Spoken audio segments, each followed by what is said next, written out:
Ayah itu, nah ini yang saya jadi merinding ceritanya seperti tadi Prof sampaikan.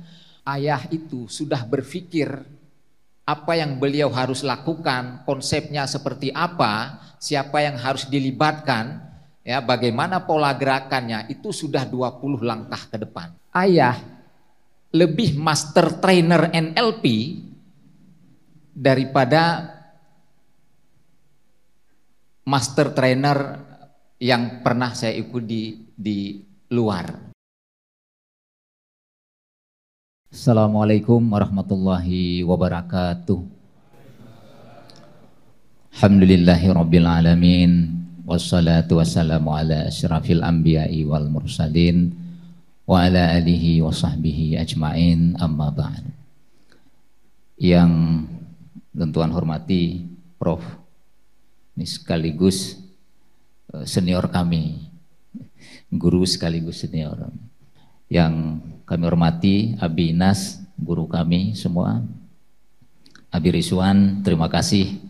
Ini sebenarnya saya punya kesan yang cukup mendalam karena Abi Rizwan lah orang pertama yang mempertemukan saya dengan sosok Allahyarham yang sebelumnya memang telah menjadi idola saya melalui media-media yang saya tonton. Guru-guru kami yang kami muliakan, para santri yang kami cintai. Jadi memang kalau berbicara tentang sepak terjang perjalanan ayah, ini seperti cerita di Baghdad, 1001 malam kayaknya belum selesai. Saya ingin menyampaikan dalam perspektif praktisi, terutama praktisi people development istilahnya, khususnya secara spesifik praktisi pengembangan manusia melalui gerakan training. Tadi sudah diawali oleh Abi Rizwan ya, jadi sebetulnya tahun berapa itu Abi Rizwan ya? Tahun 2019 ya?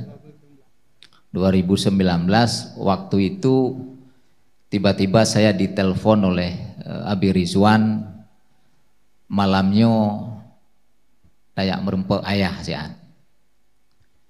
Jadi kalimat yang disampaikan oleh Abi Rizwan tayak merempek ayah, nyan bagilun watenyan legelang lumpo. Sebegitulah, ini mungkin gak gitu ya saya bertemu dengan seorang ayah. Jadi teringat kami waktu itu dalam penuh kesukacitaan saya langsung mengiyakan ajakan Abi Rizwan di dayah ayah Blangpanyang, di dayah ayah Blangpanyang. Jadi tunggu-tunggu sekalian, mungkin sebelum saya sampaikan apa yang ayah ceritakan malam itu, gitu ya. Saya ini praktisi people development yang memang punya semangat belajar melalui training-training, dan training-training itu adalah training-training berbayar. Salah satu training termahal yang pernah saya ikuti namanya Neuro Linguistic Programming. Ini adalah salah satu training yang diramu dengan konsep pendekatan psikologi modern, bagaimana mengembangkan manusia berbasis teknologi pikiran.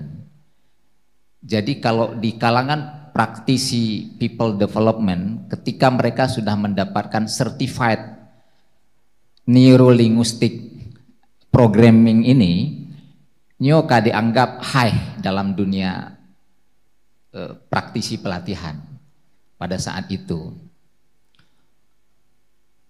Karena yang dikaji memang adalah ini bagaimana hubungan setiap kata-kata yang kita keluarkan, hubungannya dengan saraf dan perilaku manusia. Jadi kata-kata yang kita ucapkan itu selalu berkorelasi dengan jiwa kita dan kemudian berdampak pada perilaku kita dalam kehidupan sehari-hari. Jadi ketika bertemu dengan ayah, beliau cerita tentang gagasannya, bagaimana ingin mengembangkan terutama santri-santri, dan waktu itu saya teringat sekali nyo pilot project ile ke Kamo Dayah dan ke guru-guru Dayah. Jadi ceritalah beliau sekilas tentang training. Di situ saya langsung kapalo. Ternyata yang dulu saya anggap trainer-trainer mentor saya ikut training NLP itu dengan bayaran mereka yang mahal sekali, apalagi mereka diedifikasi dengan embel-embel branding yang luar biasa. Lun pikir, lun telat bertemu dengan ayah. Jadi semua istilah, semua gagasan yang pernah saya dengar dari mentor saya dalam dunia pelatihan yang berbayar itu, Prof, ternyata ayah sampaikan malam itu. Jadi saya pikir ini ternyata ayah lebih master trainer NLP daripada master trainer yang pernah saya ikuti di luar terkait dengan training itu. Jadi ini yang ingin saya sampaikan di awal, yang membuat saya begitu yakin seperti tadi Prof sampaikan juga, saya langsung itu mengambil kesimpulan. Nah, kalau ada ayah-ayah 100 ayah lagi di Aceh, mungkin insya Allah gagasan-gagasan yang pernah saya dengar ayah sampaikan bagaimana beliau ingin membangun satu peradaban baru yang lebih berkemajuan, yang mampu memerdekakan bukan hanya fisik orang tapi cara berpikir orang, ini insya Allah akan terwujud, Bro.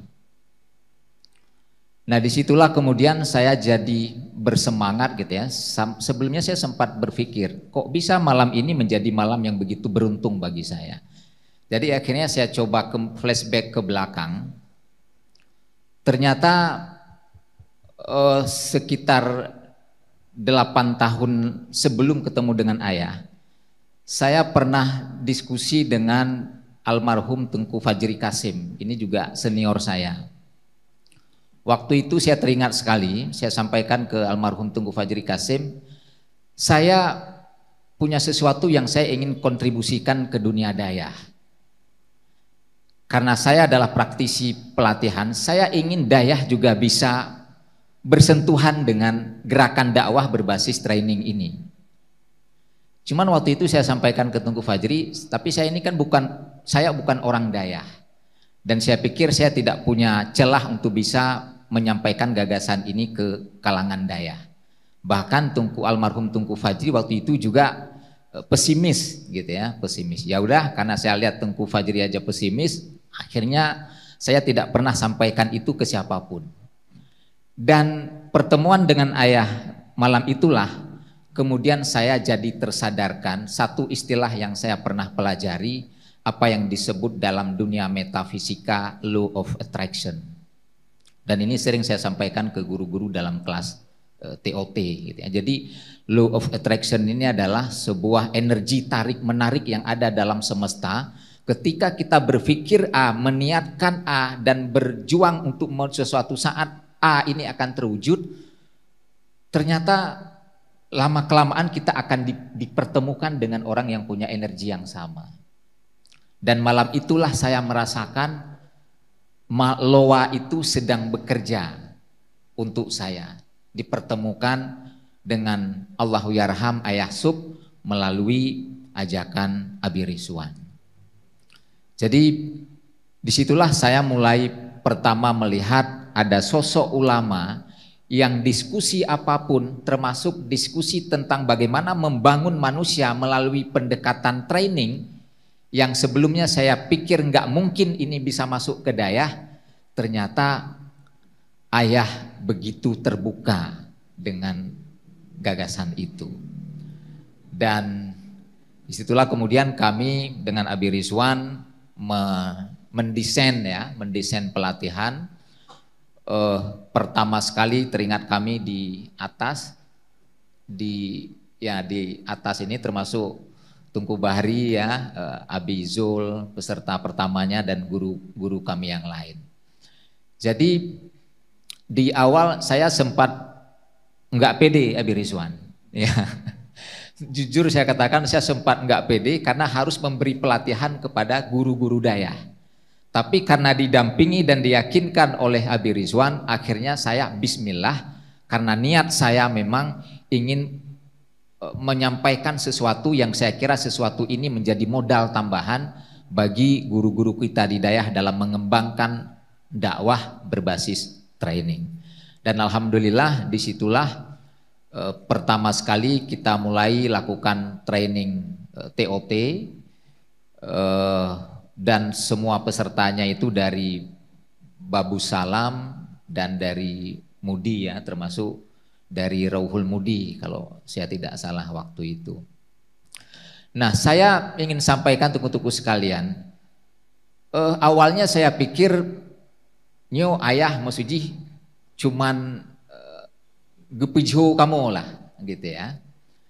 Jadi malamnya ketika training selesai jam 2 malam gitu ya.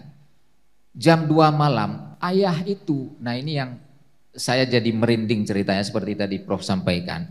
Beliau itu bayangkan dari Banda Aceh sedang dalam satu kegiatan penting, malam itu buru-buru pulang, ingin memastikan, ingin kepada kami seperti apa progres pelatihan pertama yang kami lakukan terhadap guru-guru daya. Jadi teringat sekali pas kami sudah setengah perjalanan, beliau telepon kami dan sepanjang perjalanan beliau mengevaluasi dari A sampai Z bagaimana kiban urengnya, kiban buno, jiat ipuhanyan. Walaupun saya menangkap malam itu ada kekecewaan beliau karena trainingnya kami tutup dari yang seharusnya direncanakan 2 hari waktu itu. Namun kami mencoba meyakinkan ayah berdasarkan hasil evaluasi kami dengan Abi Rizwan yang memandu pelatihan malam itu, insya Allah dari berdasarkan pengalaman saya secara pribadi memandu pelatihan-pelatihan itu sudah mungkin belasan ribu jam di berbagai tempat, di berbagai kalangan. Saya melihat langkah awal yang cukup positif dan saya hakul yakin waktu itu melihat dinamika kelas yang begitu hidup dengan diskusi yang begitu dalam, dan saya menangkap keinginan guru-guru kami di kelas pertama TOT di atas ini yang begitu kuat untuk bisa menjadi apa namanya ya, kayak semacam agen perubahan dengan membawa gerakan dakwah berbasis training ini. Jadi setelah kami yakinkan, insya Allah ayah, setelah kami evaluasi, ini angkatan pertama luar biasa dan kami yakin beliau tidak akan mengecewakan ayah. Barulah setelah itu kami sampaikan, saya teringat sekali ayah makajir mioka lagian nepegah, cuman nyan be nepelih urungnya. Jadi itu pesan yang beliau kunci. Karena terus terang waktu itu saya berpikir setelah TOT pertama yang penting tengku-tengku sudah punya dasar bagaimana mengembangkan pelatihan, saya mau mundur gitu ya. Tapi ketika dikunci dengan kata itu dan dalam diskusi lanjutan kayaknya visi kami sama, akhirnya saya pun keterusan sampai kurang lebih 5 tahun membersamai ayah dalam gerakan training berbasis dakwah ini. Dan saya ingat sekali ya, yang tadi Prof juga sampaikan, ini yang cukup menjadi catatan bagi saya juga secara pribadi, bagaimana ayah itu visinya, istilah saya sering kasih analogi, lagi urung main catu, main ska, ya. Kalau kita main ska mungkin berpikir satu langkah ke depan, ayah itu sudah berpikir apa yang beliau harus lakukan, konsepnya seperti apa, siapa yang harus dilibatkan, ya, bagaimana pola gerakannya, itu sudah 20 langkah ke depan. Begitulah cara berpikir beliau yang saya nggak habis pikir. Ini benar-benar sosok yang visioner, gitu ya. Saya dulu memang waktu muda Prof suka main catur, makanya kenapa saya pakai analogi urung main ska. Dan saya pernah mencatur dengan orang di kampung saya yang katanya paling jago, paling haya ke semiki, leboh langkah ukenya ke paling keren. Tapi ayah sudah punya gagasan ketika diskusi dengan kami, ilung lagi radio bro, ilung jangkau kadang. Begitulah ayah sudah membayangkan bagaimana 20 tahun, 50 tahun, 100 tahun yang akan datang. Dan ini saya betul-betul merinding ketika bicara ini.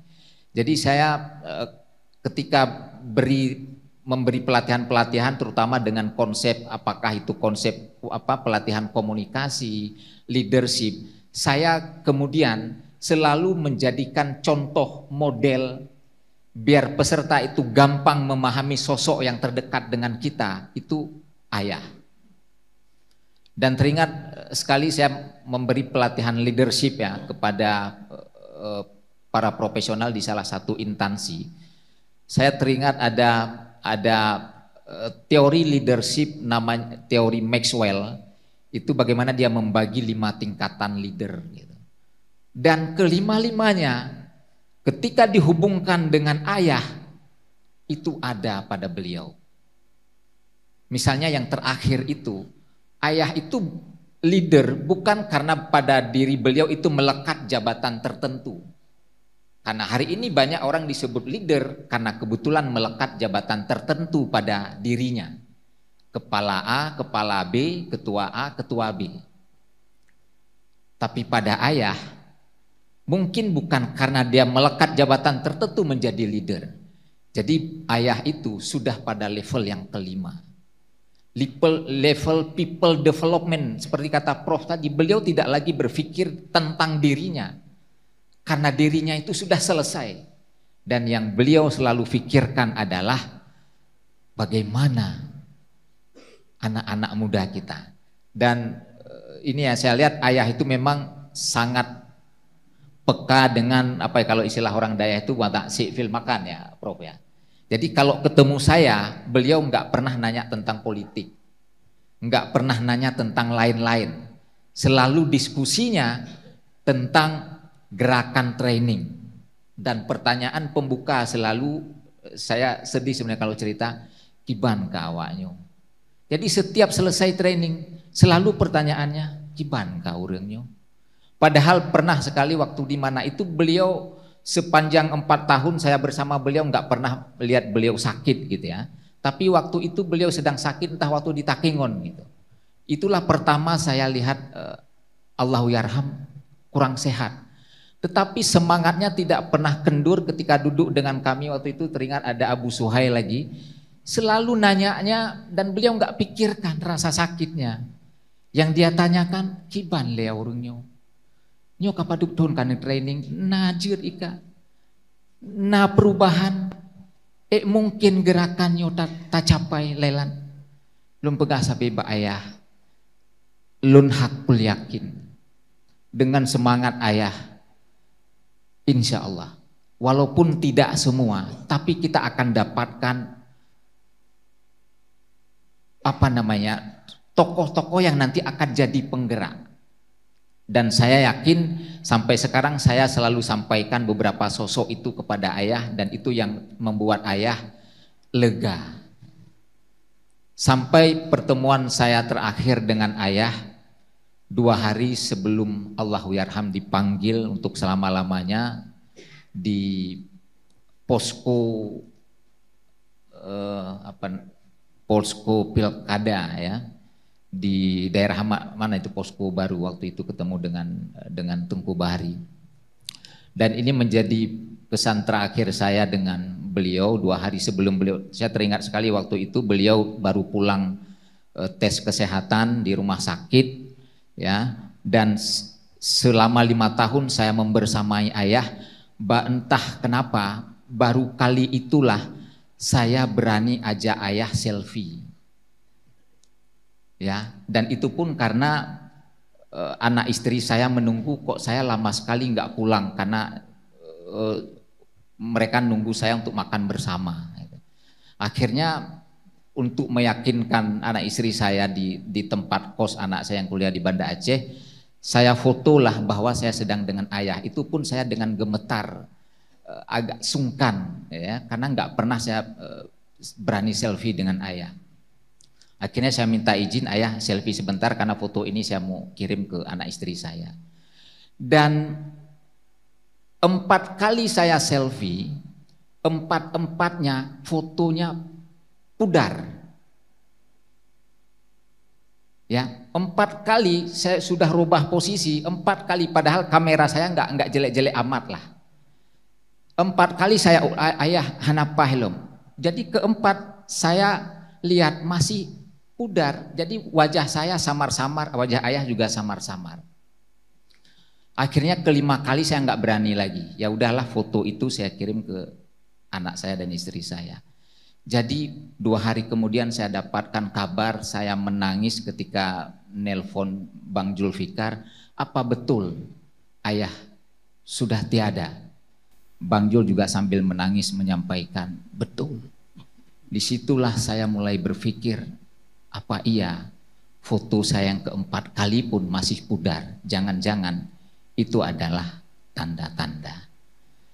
Jadi tunggu-tunggu sekalian, para santri yang kami muliakan, sekali lagi apa yang kami sampaikan ini adalah satu bentuk campaign bahwa kita punya semangat yang belum hilang meskipun orangnya sudah tiada, dan saya yakin di dada saya, di dada kita semua, terutama di dada guru-guru kita yang pernah mengikuti TKD, TOT, kita yakinlah menjadi dosa jariah kalau gerakan, perjuangan dan semangat ini tidak kita lanjutkan.